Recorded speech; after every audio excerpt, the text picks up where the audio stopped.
એક દિવસની અંદર પણ આ કાર્યવાહી પૂરી થઈ શકે છે। જો આ આખું ઓપરેશન છે એ આખી રાત અને આખી સવાર સુધી ગઈકાલ ચાલે તો 3000થી કાચા પાકા જે મકાનો છે તેને તોડી પાડવામાં આવશે। પરંતુ આજે કાચા પાકા મકાનોની વચ્ચે કેટલાક એવા ફાર્મ હાઉસ પણ મળી આવ્યા છે કે જેની કલ્પના કોઈએ નહીં કરી હોય કે આ વિસ્તારમાં આ પ્રકારના ફાર્મ હાઉસ તો એ અસામાજિક તત્વોના હતા કે જે અત્યાર સુધી આજે આખો વિસ્તાર છે કે જેના પર કબજો કરીને બેઠા હતા।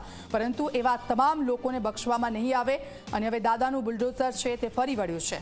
સતત એવા સવાલો થતા હતા કે ઉત્તર પ્રદેશમાં જે રીતે કાર્યવાહી થઈ રહી છે અને જે રીતે સરકાર કામગીરી કરી રહી છે કે જો બુલડોઝર ફરવા જોઈએ તો એવી કોઈ ઘટના આપણે અહીંયા કેમ જોવા નથી મળતી।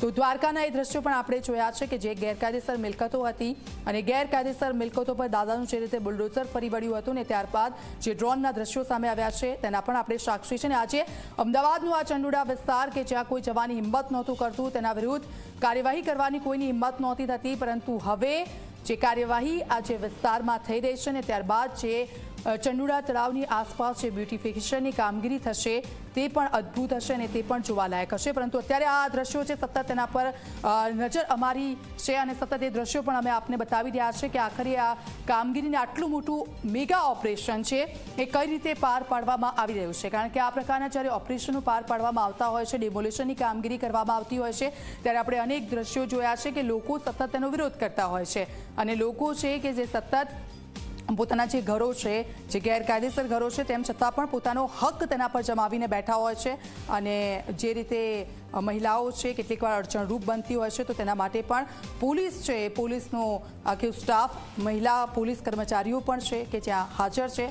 એટલે શાંતિ ચોક્કસથી જળવાઈ રહે અને શાંતિપૂર્ણ માહોલમાં આ જે સમગ્ર કામગીરી છે મેગા ડિમોલિશનની તે પૂરી થાય તેની જવાબદારી છે આજે પોલીસ કર્મચારીઓની અને પોલીસ તંત્ર પર આ સમગ્ર જવાબદારી રહેશે। કારણ કે કાયદો વ્યવસ્થા જળવાઈ રહે। આ દ્રશ્યો મેં આપને બતાવી રહ્યા છે। આપ જુઓ, ગંદકીથી ખદબદાયેલું આ જે ચંડુડા તળાવ છે, એક સમયે ચંડુડા તળાવમાં ખૂબ જ પાણી રહેતું હતું અને ચંડુડા તળાવનો આ જે વિસ્તાર છે અત્યારે આપણને જોવાની પણ ઈચ્છા ન થાય એ પ્રકારે લોકોએ તેને બાનમાં લઈ લીધો છે અને સામાજિક પ્રવૃત્તિઓ છે ત્યાં અલગ અલગ પ્રકારની ઊભી થતી હતી અને જો કોઈની એની સામે બોલવાની પણ કોશિશ કરતું હતું તો આ જે સામાજિક તત્વો છે કે જે આજે આખા વિસ્તાર પર કબજો જમાવીને બેઠા હતા તે ધાક ધમકી આપતા હતા અને લોકોને ડરાવતા ધમકાવતા હતા। પરંતુ તેવા લોકોને પણ હવે પોલીસે વિશ્વાસ અપાવ્યો છે, તંત્રએ વિશ્વાસ અપાવ્યો છે કે આવા લોકોની હવે ચાલશે નહીં। અને આપ જુઓ, ઓપરેશન ક્લીન ચંડુડા તળાવ છે કે જેની શરૂઆત થઈ ચૂકી છે અને આ દ્રશ્યો સતત અમે આપને બતાવી રહ્યા છે કે કયા રીતની કાર્યવાહી થઈ રહી છે, ત્યાં કઈ રીતે સ્ટાફને એક જેસીબી મશીન સાથે મોકલવામાં આવી રહ્યો છે। સ્વાભાવિક છે કે આટલા મોટા પ્રમાણમાં કાર્યવાહી થતી હોય તો ત્યાં ચોક્કસથી ધ્યાન રાખવું પણ ખૂબ જરૂરી બની રહેતું હોય છે।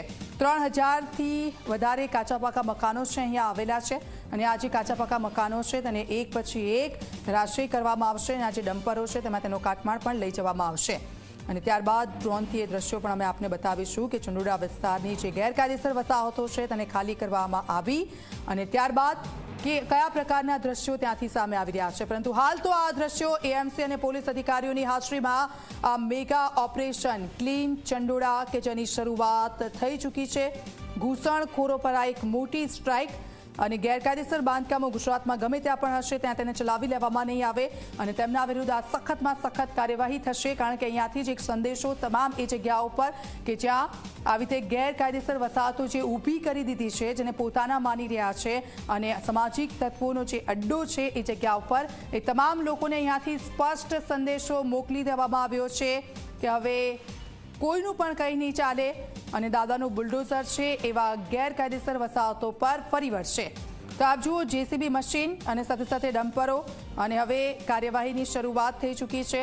ચંડુડા તળાવનો જે વિસ્તાર છે તેમાં અનેક ગલીઓ આવેલી છે, અલગ અલગ ગલીઓમાંથી આ પોલીસનો સ્ટાફ, એમાં મહિલા પોલીસ કર્મચારીઓ પણ ઉપસ્થિત છે કારણ કે આ પ્રકારની જ્યારે કાર્યવાહી મોટા પ્રમાણમાં થતી હોય ત્યારે ખૂબ જ જરૂરી છે કે શાંતિપૂર્ણ માહોલમાં થાય અને જે આખો આ વિસ્તાર છે આજે પોલીસ છાવણીમાં ફેરવાઈ ગયો છે। તમામ લોકોની નજર ચંડુડા વિસ્તાર પર છે કે આખરે આટલી મોટી ડિમોલિશનની કાર્યવાહી કઈ રીતે પાર પાડવામાં આવે છે।